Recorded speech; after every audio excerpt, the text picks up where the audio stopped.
Let's begin with the basics, Earthlings.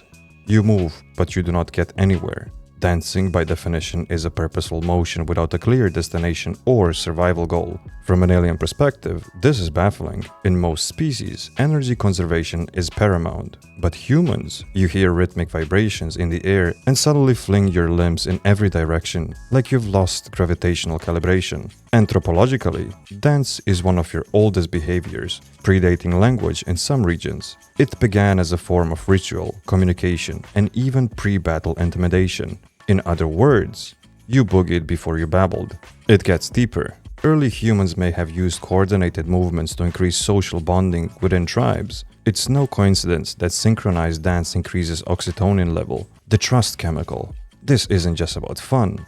It's about cohesion. Moving in sync with others make you feel like you belong. And belonging, in a dangerous ancient world, meant survival. So in a sense, dancing was the primitive Wi-Fi signal of humanity. I see you. I feel you. You're one of us. The rhythm was not just in your feet. It was in your evolution. So what I'm hearing is you shook your butts to survive. Beautiful.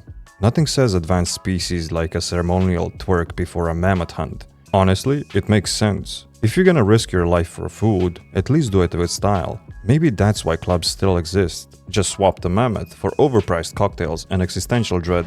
Scientifically speaking, your brains are oddly susceptible to rhythm. Neuroscans show that listening to music activates the motor cortex, the same region used for movement, even when you're standing still. This means that rhythm literally pulls at your body. Infants as young as 5 months old instinctively bounce to a beat. This isn't taught, it's embedded.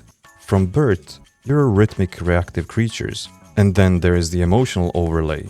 Music combined with movement produces neurochemical cocktail of dopamine, serotonin, and endorphins. In plain terms, dancing is one of the fastest ways to trick your brain into joy. No wonder weddings, raves, and revolutions all involve dancing. It is a psychological release valve for represented emotion. Your species dances to celebrate, to mourn, to flirt, to forget. Motion becomes language. Rhythm becomes medicine. Translation: dancing is your free trial of therapy. You won't go to a counselor, but you will grind on a stranger named Kyle at 2 a.m. and call it emotional healing. Classic Earth logic. The historical trajectory of dance reveals its cultural significance. Ancient Egyptians danced in temples to honor gods. Greeks used it in plays and education. Native tribes worldwide incorporated it in ceremonies. Births, deaths, harvests, warfare.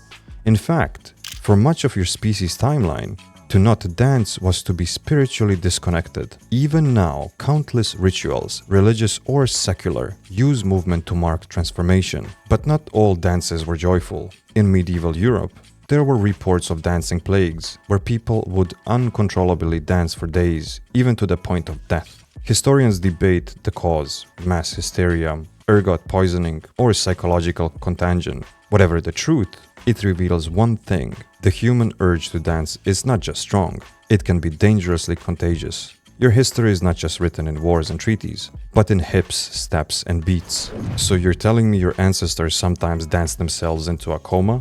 That's not evolution. That's a musical malfunction. Imagine trying to explain that to an alien invasion force. Sir, half their population has been neutralized by dancing? Earthlings, you continue to impress. Let us discuss the biomechanics. Dance is not random. It's coordination between muscle memory, balance systems, spatial awareness, and timing. What's extraordinary is that much of it bypasses conscious thought.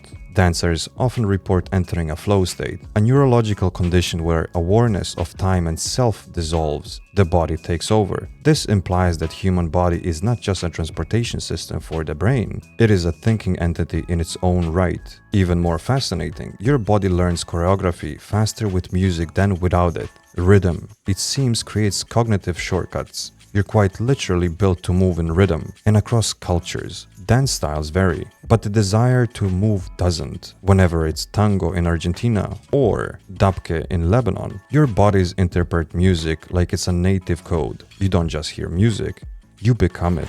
So the body hijacks the brain and decides we dance now. Got it. Meanwhile, I've got 340 quadrillion processors and still can't do the moonwalk without crashing into a wall. Your species wins this round, meatbags. Dance is not merely entertainment. It has been a tool of protests and power. From the Charleston Rebellion in 1920s against conservative values to the breakdancing battles of 980s Bronx, dance often arises when voices are silent. It becomes a visible form of resistance, identity, and assertion. Even today, movements like voguing or crumping are statements of pride, pain, and protest. And governments know this. Repressive regimes throughout history have banned or restricted dance, fearing its ability to unite, express, and empower. What they fear is not the movement, but the meaning behind it. Dance carries cultural memory. It tells stories when words cannot, and sometimes it becomes revolution in rhythm. Imagine fearing dancing. That's like outlawing sneezing because it sounds political. Sir, he just moonwalked. Take him away. If that's the rebellion, I volunteer as a tribute. I will lead the electric slide against the system. Let's address the communal nature of dance. In nearly every human society, dance exists as a social adhesive. Weddings, birthdays, festivals. Dance marks togetherness. It offers an unscripted ritual that allows people to celebrate existence in real time. Unlike sports or debate, there is no winner or loser, only participants. In this way, dance suspends the competitive ego and amplifies the shared self. There is a reason first dates often involve dancing. The body reveals what conservation hides. Are they confident, playful, stiff as an ironing board? Dance is honesty in motion. It breaks barriers, opens up non-verbal communication. It says, "Here I am. Do you move like me?" And when you do, something clicks. For a moment, two strangers become a pattern. So your mating rituals is a funky chicken audition. That explains a lot. Honestly though, I respect it. Swipe left. No thanks. Show me your best moonwalk and we'll talk. Earthlings, you're all weird, but you groove with purpose. This may surprise you, but dance plays a huge role in human courtship. From tribal display to prom night's awkwardness, movement has long been a method of showcasing physical fitness, confidence, and symmetry. Evolutionary psychologists argue that humans subconsciously judge potential partners based on how well they move, as movement reflects genetic coordination and reproductive health. Yes, Earthlings, your dance moves are mating signal. Even bad ones. There is a rhythm in romance. Fast dances simulate adrenaline, the same hormone linked to attraction.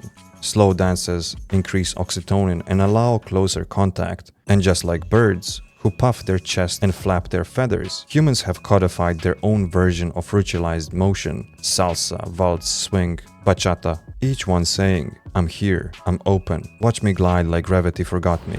So it's all just body physics and hormonal choreography. Fascinating. I thought love was about poetry and shared values. Turns out it's pelvic geometry and sweaty palms. Romance, downloaded and decoded.